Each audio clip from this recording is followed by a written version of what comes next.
Hello, everybody, and welcome to AI People. Today, we're talking to Wade Brogdon, who's the CEO at UnitPay AI, which is a monetization and cost tracking platform for AI products. Greetings, Wade. All right, greetings and perfect timing with the dogs in the background, if you can hear that. But an excellent intro into things. It's great to talk with you. Thanks. Great stuff. So we always kick things off by asking for some predictions about the AI industry. I know people love making predictions about the AI industry, but just wanted to ask, there's a lot of talk at the moment around kind of an AI bubble and kind of what's going to happen with that, lots of investor noise. Do you think that's fair or a good reflection of where we're at? And how do you think AI startups should be thinking about that kind of noise right now? Yeah, I think on the really, really high end of the spectrum, there probably is a bubble. I think a lot of the leaders from Microsoft and Google and everybody doing these podcasts and interviews, and I think it was Sundar who came out and said, like, look, the dot-com era had obviously a bubble associated with it, but we look back, the internet is everything. It's completely changed everything. All of the dollars put in have generally returned very well now for the companies that survived. And so I think there's going to be several, really large companies that exist right now that may get folded in or, may go to zero.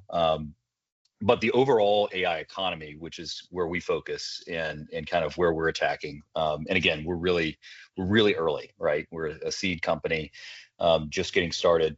We believe that AI is going to touch basically every company, and it's effectively the internet. It's the same type of breadth and depth in the marketplace as the internet. And so from that perspective, I don't think it's a bubble at all.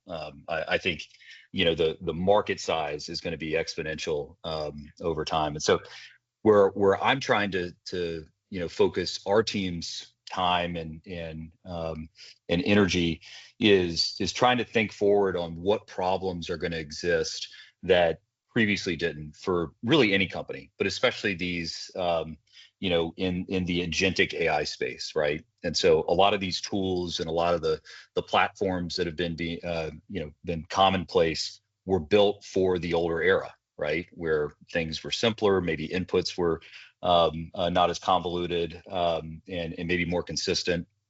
And so that's kind of the area that we play in. But to really answer your question again, from a financial sense, probably a bit of a bubble happening. I think from a market size sense, definitely not. We're just getting started. Yeah. But if you're an AI startup, how is that bubble and the kind of shakeout from that going to affect you? I guess that's what a lot of founders are kind of thinking about at the moment is, obviously there's a lot of dust to settle, but, when that dust is settling on you as an early stage company, that makes planning difficult, right? Yeah. I think I try to stay away from the noise because we're not trying to be OpenAI. We're not trying to go and raise tens of billions of dollars and be a foundational model company. We're trying to be an excellent service provider. My background and really whole career has been in SaaS, and I really believe in. I think the future of this market is going to have a heavy application layer to this. All of these different tools are going to give almost any human being the ability to create agents and create platforms that previously would have taken a massive company and millions of dollars of investment to create. But I think our thesis is really around the ease of use side. And that's why we're focusing on the application layer, on any individual being able to interact with data, with an interface. So that's just kind of the position we're taking. I think if we were trying to build a core technology company, it really is, you have to go massively big and swing for the fences in 12 months or 9 months, or you might as well not even try right now, I think. And so for companies like that, it's very similar to what you're saying. It's really hard to plan for because if you don't go raise that 50 million, $100 million round, you really don't have that much to talk about, right? Yeah, okay. On the application side, we can keep things really, really compact. We can use all of these AI tools to have a really efficient and a really clean team. And so we can take advantage on the flip side of that and have a very, very cost effective company as compared to times before. So yeah, okay. we're certainly on the lower end of that, right? On the cost side of the equation. So just before we jump into talking about UnitPay, perhaps you could just give us a really quick overview of your background. You've been on Yeah. the front line with a lot of different startups over the years. Yeah, absolutely. So I went to Carnegie Mellon and studied finance. Got to play football and baseball while I was there, so I had a lot of fun. But being around some of the computer science folks and some of the robotics and machine learning talent that came out of that place, pretty quickly got me out to Silicon Valley, where I spent the first few years of my career. And basically immediately we're involved in Series A startups, right? Seed and Series A groups. And so, as a part of kind of that growth and development and being a part of that industry, especially in the Valley, I have been able to have a few really successful angel investments and be involved in a venture capital firm called Founders X Ventures with Helen Liang. And continuing that growth, been a head of sales or chief revenue officer at 3 different Series A companies with an exit from a data analytics company called Panoply. And so, have kind of seen it from both sides of the table. Have never been a start from scratch, zero entrepreneur. And so this is the first swing, at least for me, but I've had the privilege of learning from some excellent entrepreneurs, including a year that I got to spend at Ramp, which now, Ramp is, it's in my opinion the best fintech company in the world right now. Certainly the fastest growing and most explosive. So have gotten the chance to learn from everything, but I really like this space. I love SaaS, I love sales, and I like AI and I like fintech. Right. So this is where we're at. Yeah. And I'm interested, kind of what are the lessons that you've learned through your career, which kind of still hold today, and which ones are kind of totally different in the kind of AI startup world? Yeah, I think I was talking to a group of folks yesterday. I live here in Charleston, South Carolina, and I help out with the College of Charleston's MBA program as kind of a mentor, and trying to help folks figure out what they want to do or get their first job out of grad school. And so this, this came up as what's changed, right, from a decade ago, or heck, even 5-6 years ago. At this point, I think from a go-to-market and a sales perspective, hustle still really matters. Volume still really matters. You have to talk to a lot of people. You have to, after all, it is a numbers game still. AI can help in a lot of ways, but volume still counts. I think the biggest shift now is, compared to a decade ago, you have to really be a tools expert. This whole idea of like being a go-to-market engineer or a go-to-market specialist, right? When we were entering, it was sales development rep and it was junior account executive. And it was basically, here's a list, call people and try to make it relevant, right? Now, simpler times. Simpler times, but also a bit mind-numbing at times as well. Now, you can use all these tools to get excellent data. It can be hyper relevant for whoever you're contacting.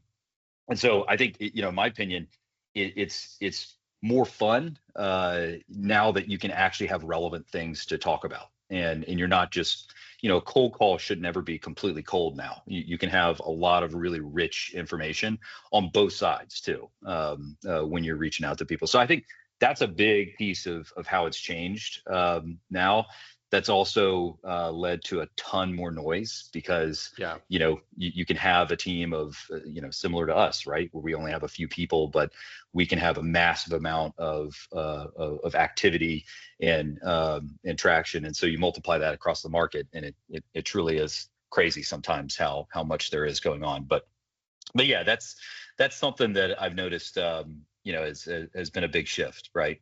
I think in a good way. So if we jump into UnitPay, do you want to just give us a quick overview of kind of what the company does and Yeah, the problems that you're solving for customers? yeah, absolutely. So UnitPay is a cost tracking, metering, billing and invoicing tool purpose built for AI agents, right? And really any company that's using agentic AI. Um, the the issue that we are solving that came about as a result of new AI use cases is number one, a lot of legacy billing tools, CRMs, fintech tools that were implemented weren't AI native. So they were built for traditional software contracts that might have a licensing fee, and your cost input was really human effort after Hmm. all of your R&D was expended, and maybe there's a little bit of a data piece that was under consideration, but usually that would even be bucketed, right? You would buy a certain level of usage in the Yeah. tool, and it wasn't granular enough. I saw this firsthand as a head of sales when I'm trying to model these pricing models out and trying to do something at all creative. It got really challenging because unless you have that infrastructure there or platform like UnitPay where you can see every single detail, every single cost input from servicing that customer or that contract, you really are just guessing. And when you start guessing, it's very hard to win C-suite arguments when you want to Yeah. make real changes or when you want to do one-off exceptions, et cetera. So um, that's one side of the problem, right? The data, the cost tracking, the modeling for pricing models, et cetera. The other side of the problem is now with the ability to do all of this, okay, to track all of this info, you can now price literally however you want to. So you can do things based on outcome. As an example, if you're a customer support agent company, right, you can charge $2 for a successful chat that you resolve without a human becoming involved. The human has to get involved. Now you can charge 50 cents. If for Okay. whatever reason you mess something up, you can do a chargeback. This can all be automated within one platform. And so you can really closely align value that your product is bringing to your customer to the value that you receive. It's not a guessing game anymore, right? Hmm. And so that's the problem that we're solving. It's a SaaS platform. Again, it's the entire cycle from cost tracking, from all of the inputs that go into servicing that customer, all the way through the bill and invoice and then revenue recognition side. So that's what we're targeting. Yeah. And are you aiming this just purely at kind of tech companies, or are you also Yeah. looking at kind of, enterprise companies who are building AI products themselves and maybe, not understanding the costs that are involved in those? Yeah, the laser focus ICP right now are tech companies, especially early stage companies that need this infrastructure and can start AI native, right? Folks that out of the gate can build with a tool like ours, right? And not have to waste time on engineering work or trying to scrap together Stripe plus many other things, right? We're a fan of Stripe. We connect into Stripe. Not Hmm. saying that's a bad thing, but it takes a lot of engineering work, right, to do these things. And so our initial, again, like tip of the spear ICP are certainly these agentic AI startups and companies. If we zoom out a little bit, you're exactly right. So it's any enterprise that's using anything related to AI and wants to have even cost attribution to different departments, right? These are things that are kind of challenging to do, and you need engineering resources internally. If you just plug in a tool like ours, you won't need that at all. CFOs or leaders within companies can just simply pull it up and see where their budget's at, right? And so that's the kind of longer term view, Hmm. is to be very applicable to any company that's using AI, which effectively is going to be every company, right? Yeah. In the future. So yeah, And is there any kind of prediction or kind of planning element of it? Because I guess a lot of the challenge yeah, for AI companies or internal companies is understanding whether an idea is scalable or not from a cost perspective. Something yeah. might be really cool to do, but then if you think it all through and it costs way too much, then it's not going to scale. This may be a little bit telling, as I'm not. Look, I studied finance. I got an MBA. I have an excellent CTO, and our development team is awesome. They're like world-class engineers as well. So this may come off as maybe a bad thing that I'm admitting this or saying this, but the aha moment in our platform for me, again, as a non-engineer, right, as somebody who's been a sales leader, a go-to-market leader, was this pricing simulation tool with real data, right? And so we have the actual cost inputs that are going into servicing these tools. I actually tried to build this at other companies that I was at. Would try, with an Excel, with a few engineers, we would try to build web apps and doing it, and it was actually really hard to nail. And it was because we didn't have the actual plugin into a production database that could send these event signals over. So we were, again, always guessing. So if you're 20 to 30% off, maybe that's not a terrible thing if you're just kind of whiteboarding something, but it's really bad if you miss your margin by 20 or 30%. Like that turns from a pretty good product to not good at all. Not a product at all.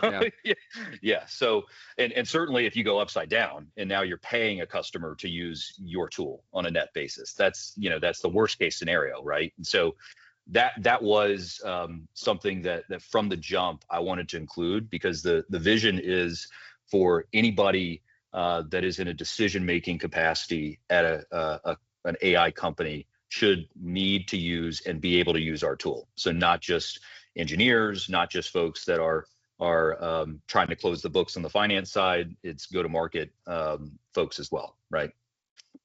And when you're talking to customers, what's the kind of biggest misunderstanding that they have when it comes to kind of AI infra spending at the moment? Like what are the kind of big gaps which people just don't even necessarily realize?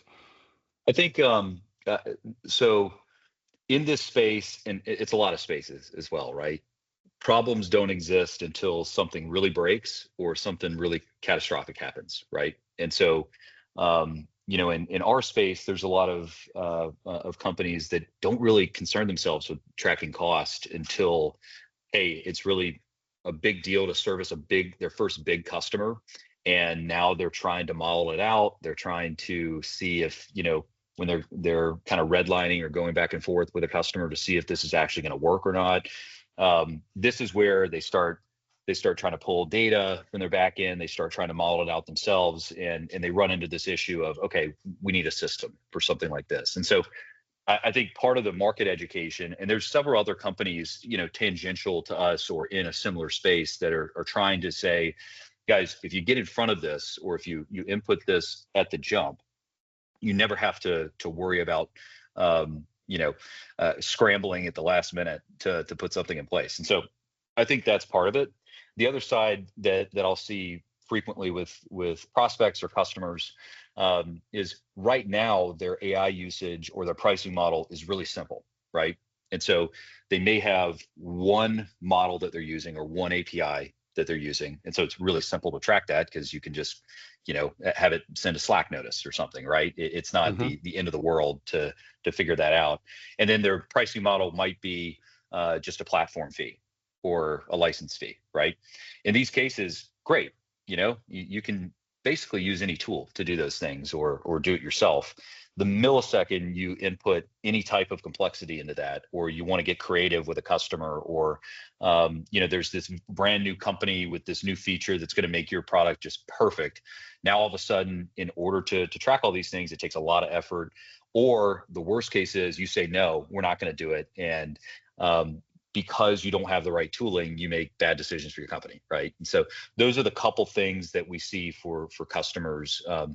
Occasionally they're right? Like if they are really a simple model and it's one thing here and point it there and it's one thing there, it's okay. You never really need something like this. But in most cases, complexity enters the enters the room and it becomes important, right?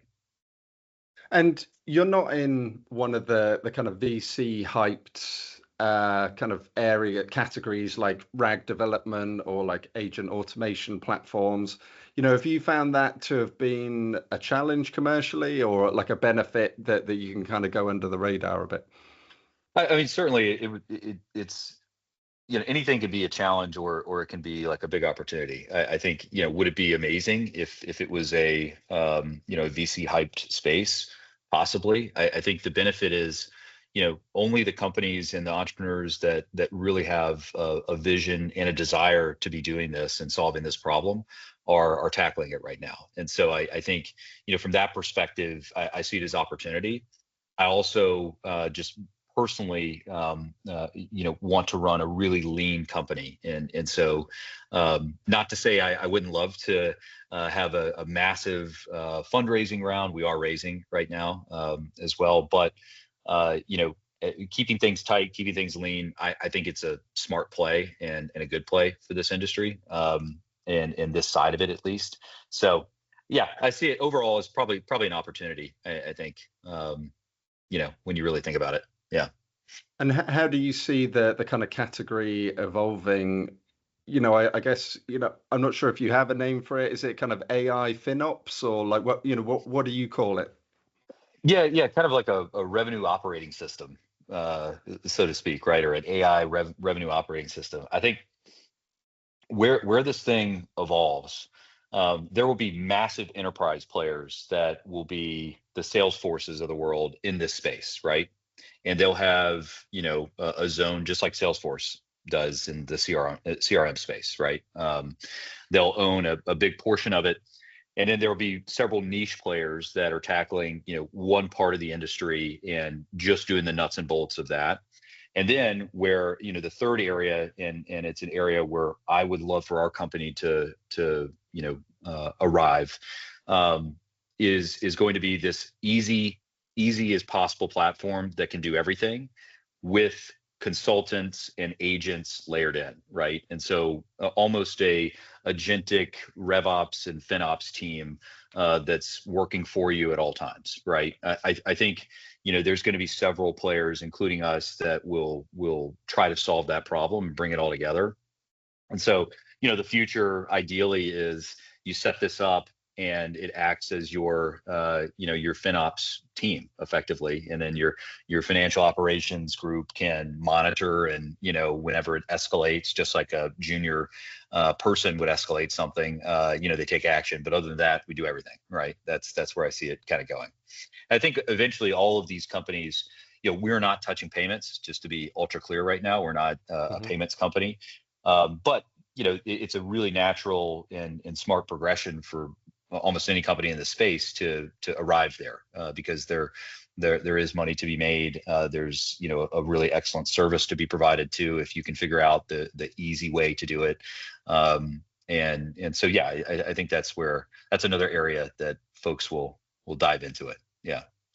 And in terms of your go-to-market strategy, are you focusing on kind of product-led growth, or is this more of a kind of top-down, like sales-led? How are you viewing that? Yeah, ideally, we're going to have a little bit of both, and so we are offering trial experiences, free trials as well. So from that perspective, this PLG notion will exist. Will it be true, freemium? Probably not. I don't know that that's going to make a ton of sense for groups, but we are designing this in a way to effectively get people live in a few minutes, right? And maybe it takes a half-hour session to really dial things in, but our ICP combined with how we've built the product and the onboarding flow is designed to get people live really, really quickly. And so we will be able to afford to do this product motion.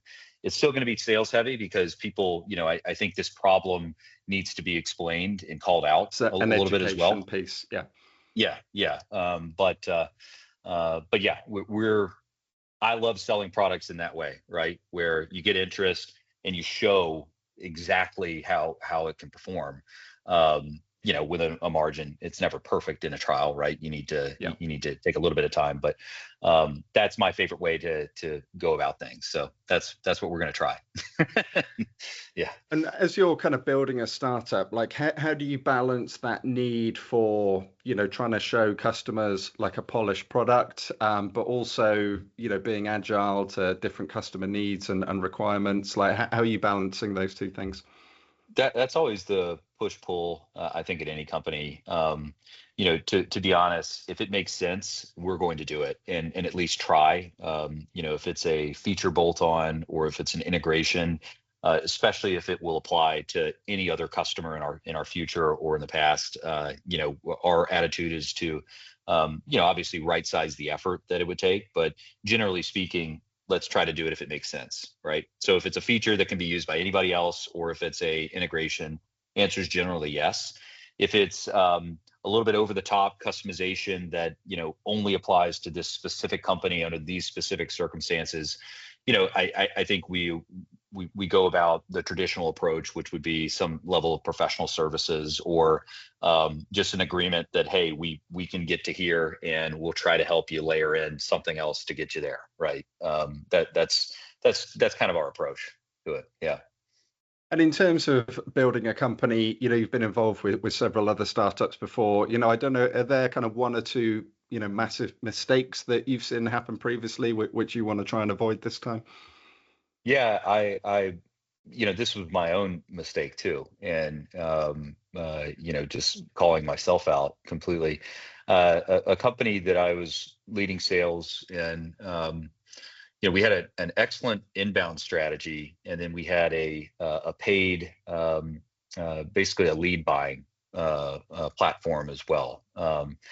And something was off with the lead buying platform, right? It was still performing, it was still generating more dollars than it got put in, but something on the math wasn't correct, right? And so I made the mistake of several months worth of unnecessary spend on leads that had no chance of really ever transacting with us, right? And it was simply because at that moment I really understood, like, I personally must dig into any number that seems a little off, right? I must dig into every single transaction and follow it through. And not believe my lying eyes, right, on the on random reports, right, that you can convince yourself that everything's going well, right? So wasted several marketing dollars unnecessarily, and it was pretty painful at the time, and so that was a big lesson. I think another one that's been really common, and anybody who's led us, sales at really any company for more than a couple of years has made this mistake, which is, you grow too fast, right? You bring in really talented people, they commit to you, they if they have families, they put their family's livelihood on the line to join you, and at the end of the day, it needs to work, from a numbers perspective and performance perspective. And there has been a time that I've seen, the overhiring take place, and the consequences of that. I don't want to say I want to be careful of, because at the end of the day, it's all risk, right? We're startups. We have to go fast. We have to take risks, calculated risks. But I'm very, very cognizant of that, having seen it multiple times now. And so I really value having conviction when we're bringing people in and asking people to fully commit themselves and again, their families' livelihoods and futures, with us, right? So those would be the couple of things that have really, really stuck with me and kind of changed a bit of who I am, right? At least from a leadership perspective. So. Yeah, no, it's nice to hear, to be honest, because I've seen it happen, obviously, lots of times from a recruitment perspective as well. And it's, it's rare, I have to say, to have a CEO kind of have that type of attitude. So, well, it's been great having you on today, Wade. If people want to get in touch, what's the best way to reach you? Are you LinkedIn, email, X? Where do you spend most of your time? LinkedIn and email. It's Wade Brogdon, Brogdon. Not E. That's the most. It's guaranteed to happen many times. And then our site is UnitPay.com. We can post it as well. You can connect with me or book some time to chat. If you're a VC, if you're running a tech company, if you're just curious and want to learn about the market, like I'd love to get opinions as well and connect with anybody interested. So it's been a pleasure being on as well. I appreciate your time, Ben. Great stuff. Well, thank you for your time, and thank you to everybody watching, and stay tuned for the next episode of AI People coming soon.